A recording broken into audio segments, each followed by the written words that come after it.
Now I have the joy to introduce the incredible Elaine Jobson to the stage. Elaine is a fitness industry veteran, having spent 30 years in executive positions working for a number of the world's largest fitness brands. Her roles have taken her all over the globe and has seen her working in Asia, Europe, South Africa, and now Australia. Elaine is best known for teaming up with well-known industry entrepreneurs, including Mike Balfour, OBE founder of Fitness First, Sir Richard Branson, owner of Virgin Active South Africa, and Brendan Levinson, founder of Jets Fitness. Having previously won the Deloitte Best Company to Work in South Africa, Elaine is passionate about building successful companies through great cultures and growing exceptional leaders. Elaine was awarded the 2017 winner of the Sunshine Coast Businesswomen's Network Outstanding Businesswoman of the Year, in addition to guest author for the Institute of Managers and Leaders best-selling book, Leadership Matters. Elaine recently performed a management buyout of Jets Australia, taking back the ownership of the brand from the Fitness and Lifestyle Group. Please, everyone join me to welcome Elaine.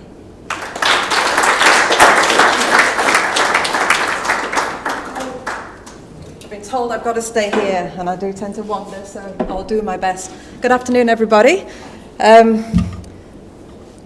have to say that this is going to be interesting because when I think of Chris, the only thing that comes to my mind is love, which I know Linda's a bit strange, and I promise you this is all professional. But there is definitely two love stories that I want to share with you. And I guess the first one I want to share with you is for my love of NPS. And then perhaps I'll share with the audience our love story, Chris, because we definitely have one. So as you could hear in my title and my lovely introduction, thank you, Tiana, is that I do have some experience working for some quite incredible people. And one of those people, as I'm sure you recognize, is Richard Branson, and who is obviously synonymous with customer service and giving great customer experience.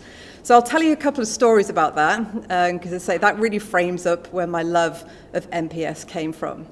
So having been in the industry for many, many years, I've always wanted to work for Richard Branson.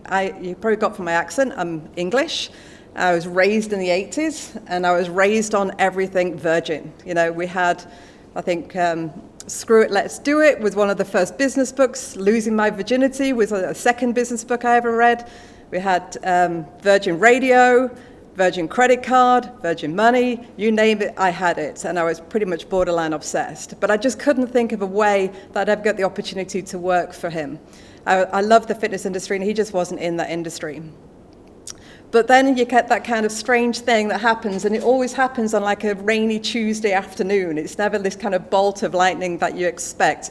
But I got this phone call, and this phone call was somebody I didn't know. It was a lady on the phone, and she said, I'm just giving you a call. I've been given your number by a friend of yours, and I just wondered whether you'd be interested in working for Virgin.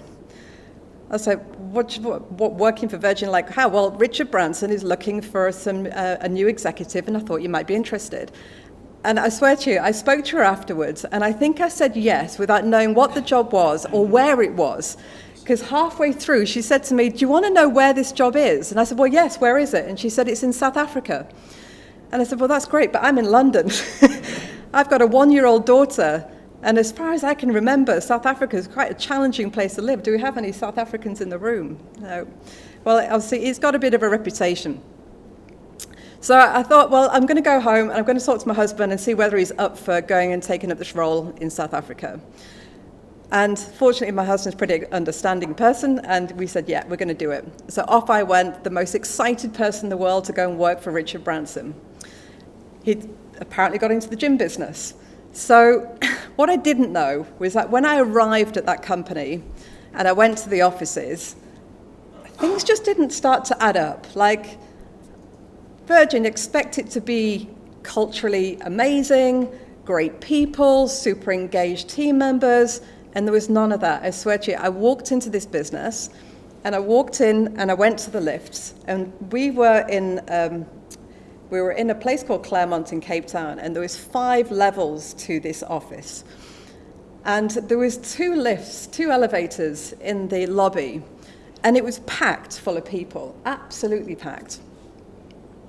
So I stood in front of this lift, and on this lift it said 5th floor, and on these lift it said 1, 2, 3, 4 floors. And I thought, that's weird, that one lift goes to the 5th floor, and the other lifts only go to the other 4.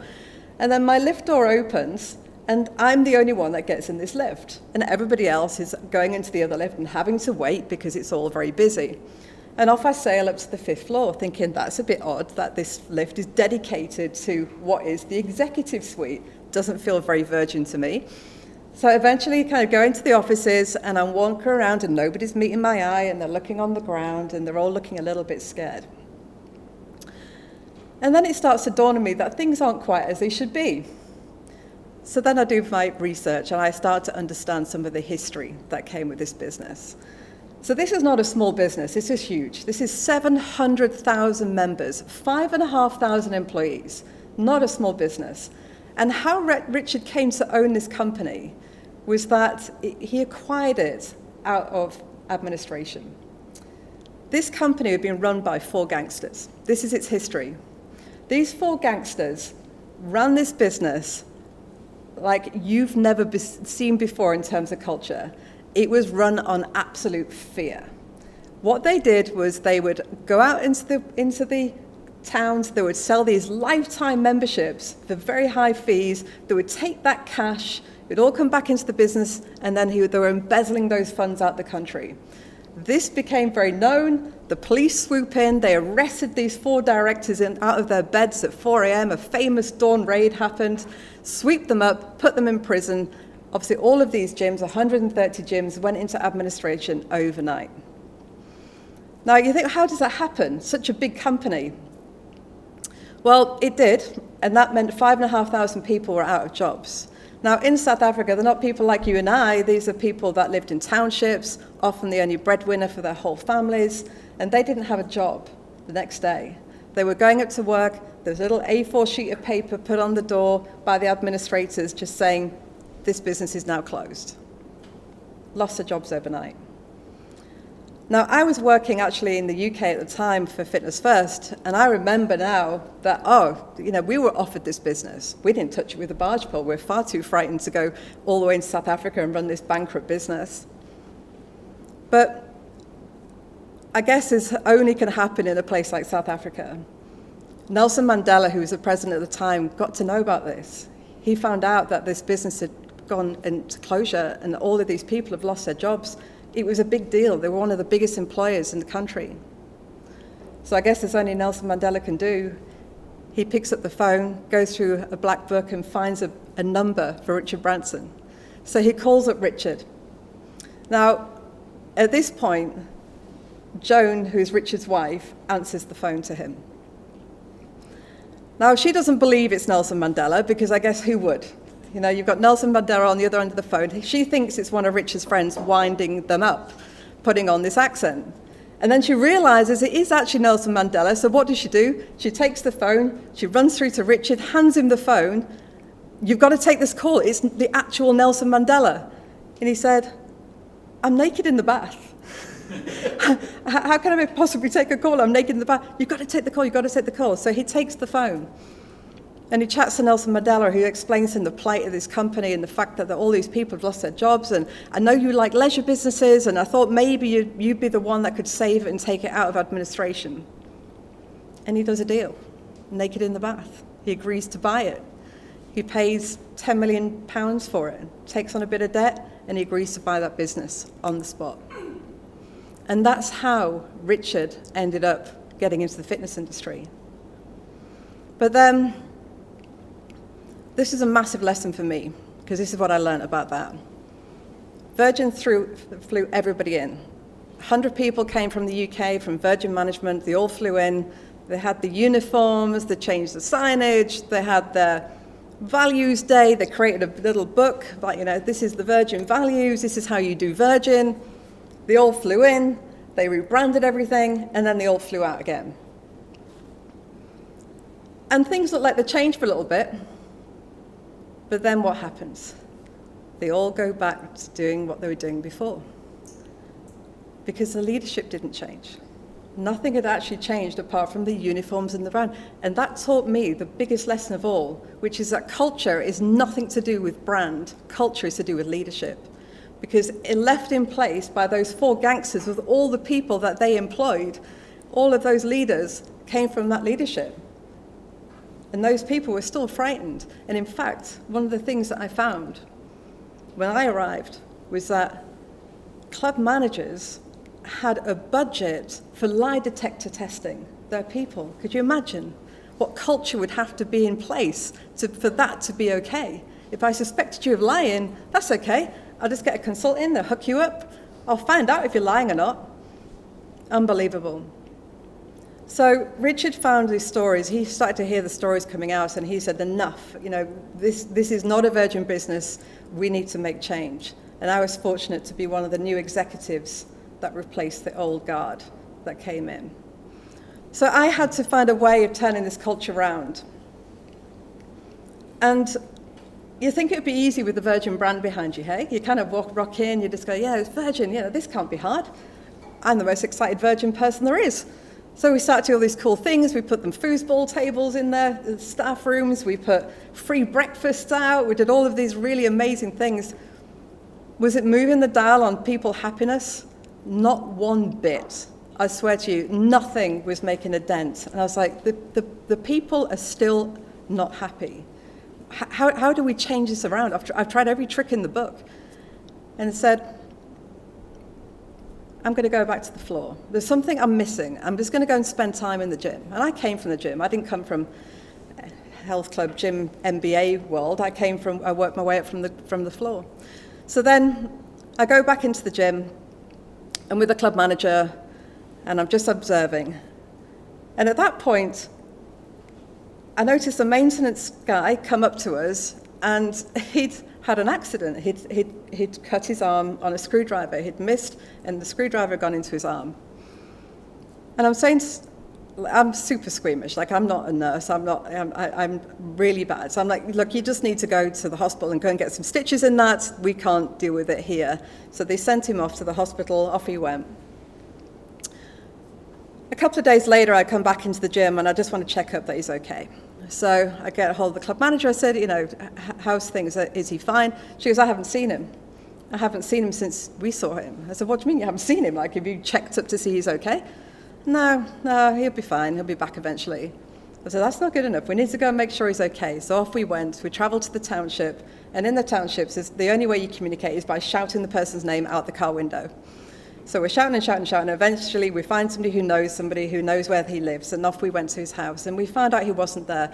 And then we did find him eventually. We found him in the hospital. The only issue was that at that point, he'd gone off to the hospital with a gash in his arm. He'd been waiting in the waiting room of that hospital to be seen for 2 days. Not been seen, not been cleaned, not been administered any kind of medical help. He'd just been waiting in the waiting room. In those 2 days, gangrene septicemia had set into his arm. He'd been taken straight upstairs to surgery, and he lost his arm from the elbow down. And honestly, at that point, I'm like, that's like on my shift. Like, that's on my shift when I was in that gym. How does that even happen? So I pulled the team, went back to the gym, we pulled the team together. So it just talked me through, how did that happen? Why was he not seen? They said, oh, it's simple. He hasn't got medical aid. I said, well, what's medical aid? And they said, oh, it's the private healthcare. All the big companies provide it for their people. It just gives you access to really basic primary care. I said, well, why have we not got it? Because they never put it in. I said, what do you mean they never put it in? I said, well, the guys before, and obviously we just don't have it. We never have had it because it's super expensive. We didn't even know. We'd acquired this from the UK. Private healthcare went to the executives. It didn't go to everybody. Within 24 hours, a phone call through to Virgin management, to Richard and his team, said, this is what's happened. These guys don't have access to healthcare. We were losing 2 people a month to AIDS and TB. We put it in place. And I said, we're going to put this in place. It cost a fortune. It cost $7 million to put it in place, and don't ask for a thank you. But what happens to the people happiness, hey? Because once you actually took care of those basic needs, the people happiness came back. They were just different people. And that was the lesson that we learned, that you have to take care of your people's basic needs. They have to feel safe. If you don't feel safe, you can't get happiness. It's not about foosball tables and free breakfast. This is about human needs.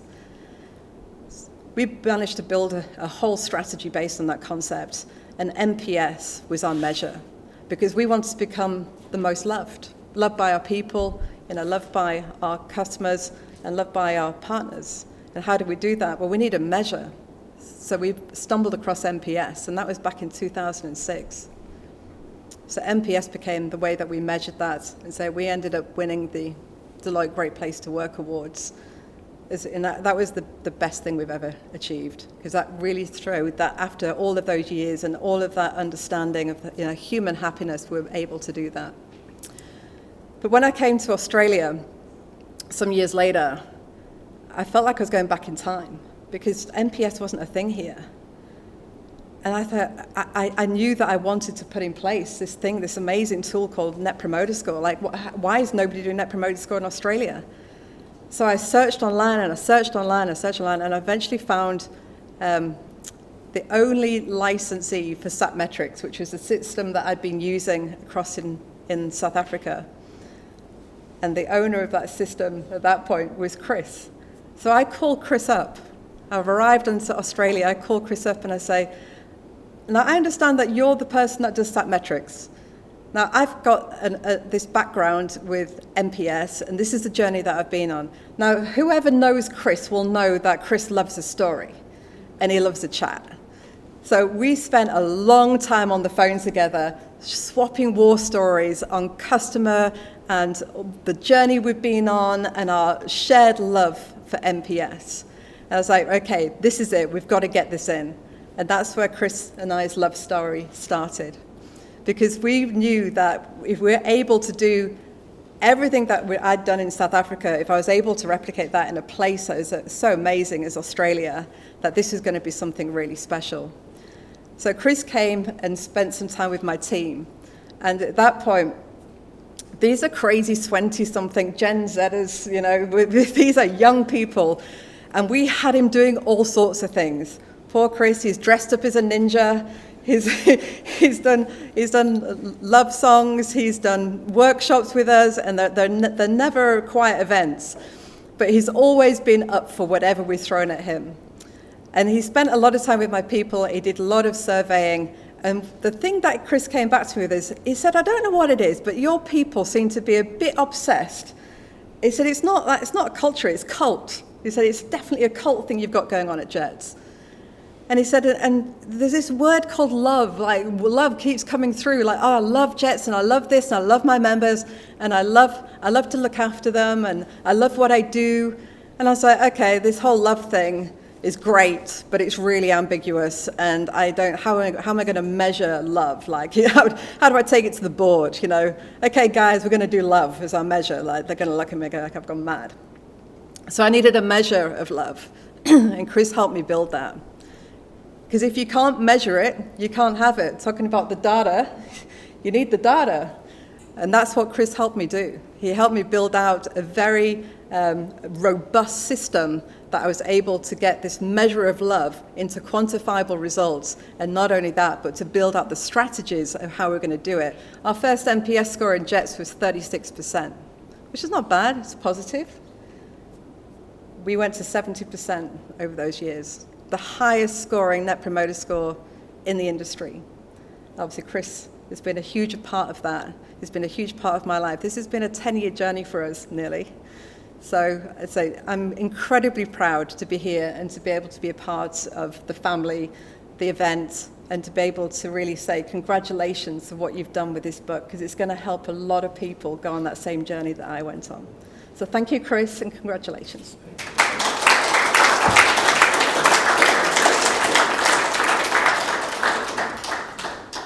Thank you so much, Elaine. That was amazing.